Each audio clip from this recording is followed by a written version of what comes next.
আজকে আপনারা জানেন যে আজকে আমাদের প্রতীক বরাদ্দের দিন ছিল এবং সেই হিসেবে আজকে আমাদের দলের থেকে যে মনোনয়ন দেওয়া হয়েছিল আমাকে এবং যাচাই বাছাই পূর্বক আজকে প্রতীক বরাদ্দ দেওয়া হলো। সেই প্রতীকটি হলো এটা ধানের শীষ।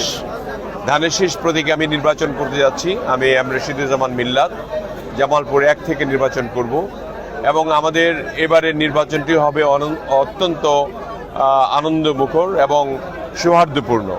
আমি বিশ্বাস করি আমার দল এবং আমাদের যে নেতাকর্মীরা আছে তারা ধৈর্য সহকারে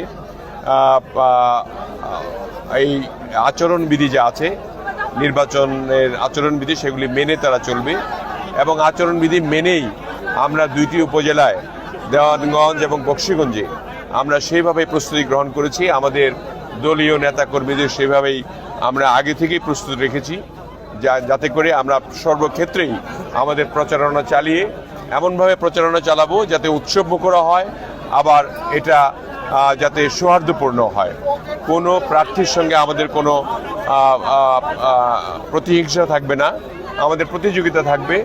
আমরা আশা করি বকশীগঞ্জ এবং দেওয়ানগঞ্জের লোক সকলে মিলে এবার অনেক দিন পরে, প্রায় 18 বছর পরে তারা তাদের ভোট প্রদান করতে পারবে এবং সেই ভোট প্রদানের মাধ্যমে আমি বিশ্বাস করি তাদের ভোটটি যে হাতে গেলে গণতন্ত্র রক্ষা হবে এবং এলাকার উন্নত হবে তাদেরকেই দিবে এবং আমি মনে করি ধানের শীষ মার্কায় তারা ভোট দিবে এবং ভোট দিয়ে যাতে করে আমি তাদের কাজ করতে পারি আগামী দিনে। আগে বিগত দিনেও আমি এমপি ছিলাম এবং এবারও যে সুযোগ পেয়েছি তাদের জন্য কাজ করার, সেই কাজগুলি আমি তাদের জন্য করতে চাই।